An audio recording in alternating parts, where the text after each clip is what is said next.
नमस्कार दोस्तों, voice blogger YouTube channel पर मैं आप सभी का फिर से एक बार स्वागत करता हूँ। तो बिना आपका समय गवाए चलिए शुरू करते हैं आज का ये मोटिवेशनल वीडियो। यह विचार आपके दिमाग में कभी ना कभी तो ज़रूर आया होगा, यह दुनिया बहुत ख़राब है।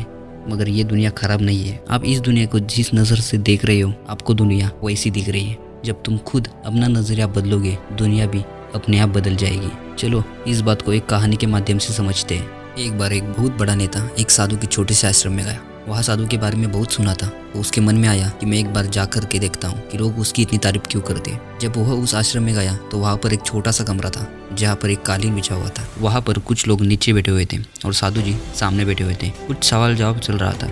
वह नेता उस आश्रम में आया और उस नेता के साथ में 4 बॉडीगार्ड भी थे और उसकी यह आदत थी, जहाँ पर भी वह जाता लोग अपनी जगह से खड़े हो जाते और उसकी तरफ देखकर हाथ जोड़ते थे और सर भी झुकाते थे। लेकिन यहाँ पर ऐसा कुछ भी नहीं हुआ।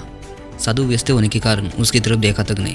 तभी नेता को लगा कि यह मेरी बेइज्जती है और वह इस बात से गुस्सा हो गया। नेता ने थोड़ा गुस्से से साधु की बातचीत को बीच में काटते हुए कहा कि मैं आपसे कुछ कहना चाहता हूँ। साधु ने उसकी तरफ देखा और बोला, आप थोड़ी देर रुकिए, पहले मैं इनके सवाल का जवाब दूंगा, उसके बाद आपसे बात करूंगा। तब तक अगर चाहे तो आप बैठ सकते हैं। बस साधु का इतना कहने की देरी थी। नेता का चेहरा गुस्से से लाल हो गया और फिर उसने अपना सारा गुस्सा साधु पर निकाल लिया। अभी तक वह नेता बहुत तमीज से आप कहकर बात कर रहा था, लेकिन अब वह तू तड़क पर उतर आया। नेता ने उस साधु को कहा, तुझे पता नहीं मैं कौन हूँ और तू किससे बात कर रहा है। साधु ने उसकी तरफ देखा और कहा, मुझे इससे कोई फर्क नहीं पड़ता कि आप कौन है, लेकिन आप जो कोई भी हो, अगर आप चाहते हैं कि मैं आपके सवाल का जवाब दूं या आपसे बात करूं तो आपको कुछ देर रुकना होगा। और साधु की यह कहते ही नेता गुस्से से पागल हो गया और वही सबके सामने चीखने चिल्लाने लग गया। नेता ने साधु से कहा, अब मैं तुझे तेरे असली औकात दिखाऊंगा। तूने मुझसे पंगा लेकर ठीक नहीं किया। तुझे पता भी है मैं तेरे बारे में क्या सोचता हूँ। साधु ने फिर नेता की तरफ देखते हुए बड़े प्रेम से कहा कि मुझे इससे कोई फर्क नहीं पड़ता कि आप मेरे बारे में क्या सोचते हो। आप जो चाहे वह मेरे बारे में सोच सकते हैं। फिर नेता ने उनसे कहा, तू चाहे सुनना चाहता है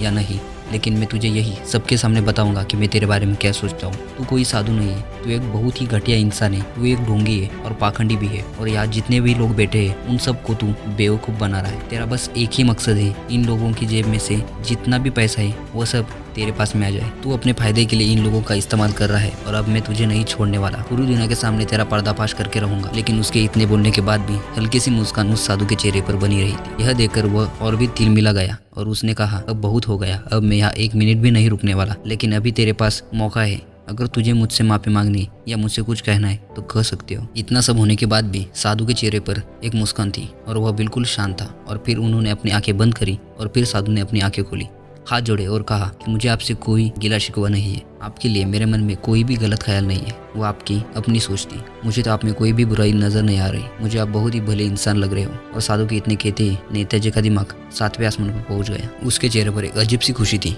क्योंकि उस साधु ने वही कहा जो बाकी सब लोग उस नेता के बारे में कहते थे। और वह खुशी लेकर उस आश्रम से अपने घर की तरफ चला गया और जाकर अपने पिताजी के साथ में बैठ गया। उसके पिताजी ध्यान में थे। उन्होंने पूरी जिंदगी सिर्फ लोगों की सेवा करी थी और बदले में कुछ भी उम्मीद नहीं की थी। थोड़ी देर बाद जब उन्होंने अपनी आंखें खोली और देखा अपने बेटे को अपने साथ बैठे हुए, तो उनके बेटे के चेहरे पर एक अजीब सी खुशी थी जो आज से पहले उन्होंने कभी नहीं देखी थी। फिर उसने एक एक करके सब कुछ बताया कि आज क्या हुआ था, किस तरह से वह आश्रम में गया और वहाँ पर क्या हुआ था, उसने क्या कहा और साधु जी ने क्या कहा। उसके पिताजी ने पूरी बात सुनी तो थोड़ा सा मुस्कुराए और अपने बेटे को देखकर बोले कि उन्होंने तुम्हारी तारीफ नहीं की, क्योंकि उन्होंने वह नहीं कहा कि जो तुम हो, उन्होंने वह कहा कि जो वह खुद है। और तुमने जो कुछ भी उनको कहा वो नहीं कहा कि जो वो है, बल्कि तुमने वह कहा जो तुम खुद हो।